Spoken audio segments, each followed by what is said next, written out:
So today I will be doing something a little different from the normal videos that I upload to this channel. I will be reviewing a plugin called Dehancer. Dehancer is a third-party plugin for video editing apps such as Premiere Pro, Davinci Resolve, and Final Cut Pro.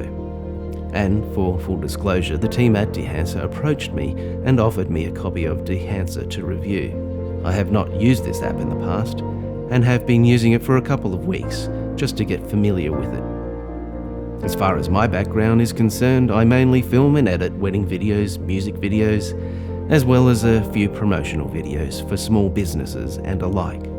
For this review, I will be using Davinci Resolve.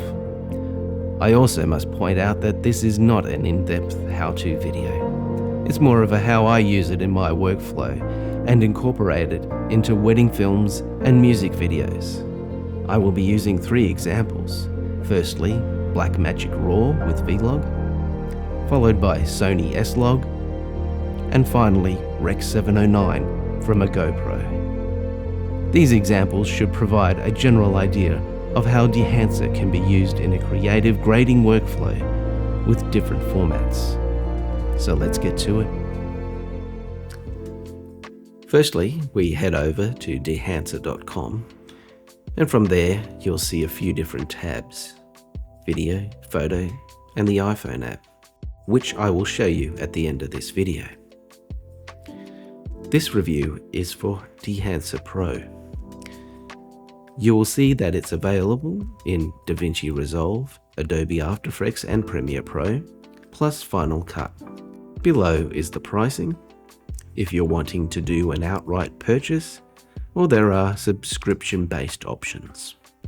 I recommend doing the free trial first, just to make sure that you like it. From there, download Get Free Trial. I should also point out, if you don't want the full Dehancer Pro, there are separate versions of the effects, such as film grain, halation, bloom, amongst others. Once you've downloaded Dehancer Pro, simply follow the install instructions and open Davinci Resolve. I have 3 different clips here, firstly the Vlog, then the S-Log, and finally the GoPro footage in Rec 709. I typically work in the Color Space Transform or CST workflow as seen here.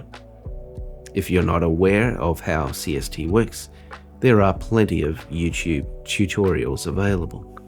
Dehancer can be found in the inspector under OFX. Simply drag onto the node of your choice, and then you'll be greeted with the default look.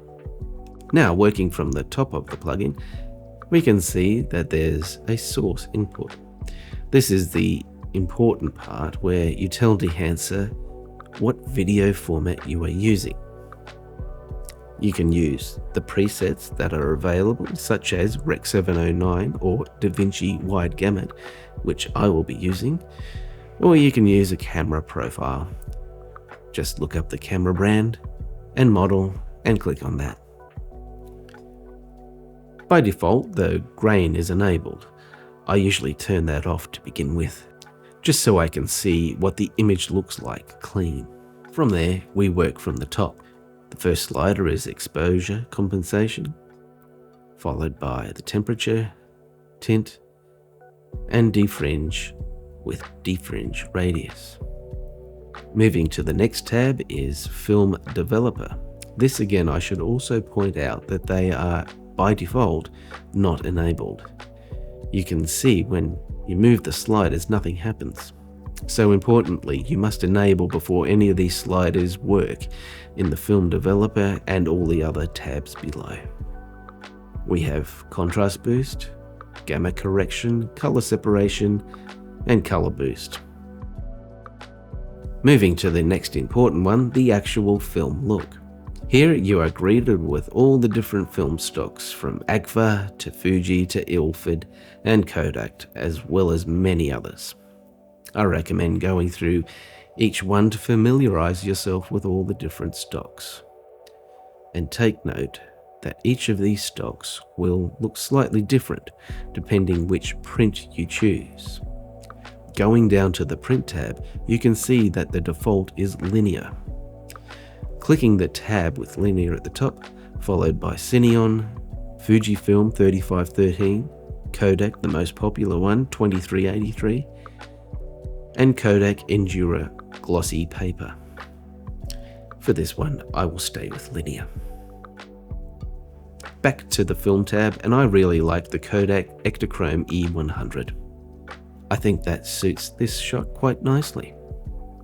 There are many different styles, including black and white. They've got some very nice ones in the Ilford stock, plus many other looks to choose from.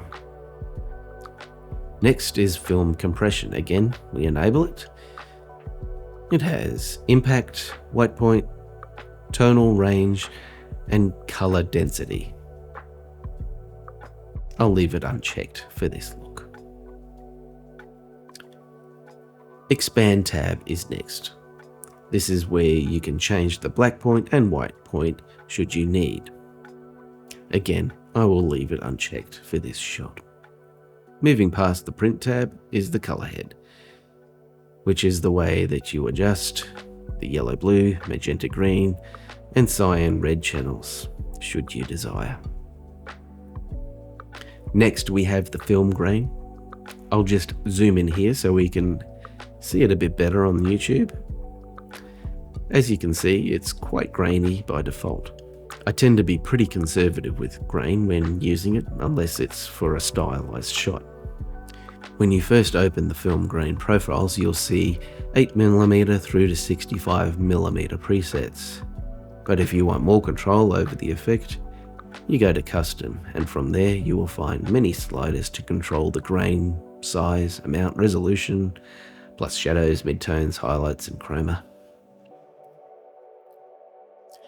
Moving to the next tabs are halation and bloom.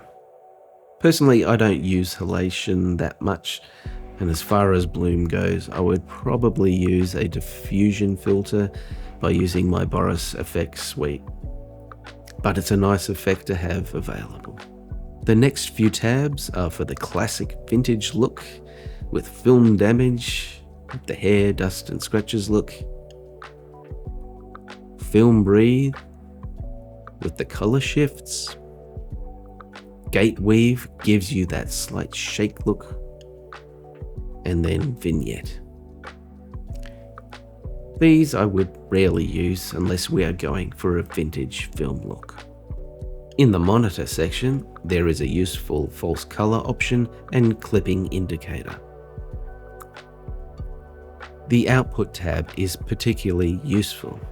It's like a mix slider. If you like the look, but you think it's a little bit too heavy, then use the tonal impact slider to achieve the desired mix. You can also generate a LUT should you like the look that you've been working on. And the last option is for high quality and normal quality. I found that normal produces good quality looking shots and isn't too taxing on the system. So that's all the sliders now. I'll quickly show a couple of other shots just to see if there's any differences between the video formats. Next up is S-Log. This is for a music video. I think we can go for a bit more of an extreme look. I like the Agfa XPS 160.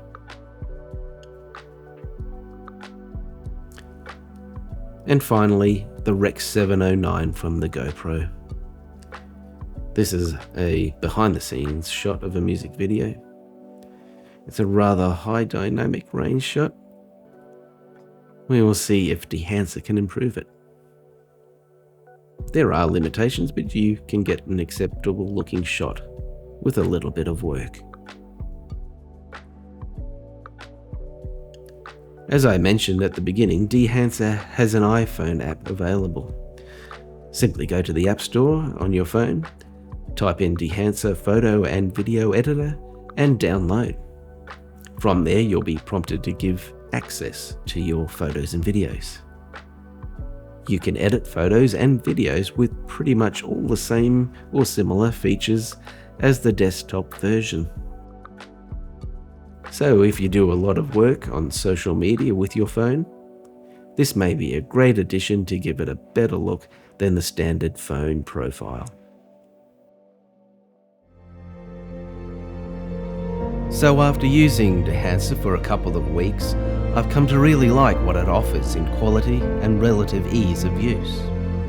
I imagine moving forward, Dehancer will feature heavily in my color grading workflow. So who is this for? Well, I see this as a creative tool for those looking to get specific looks.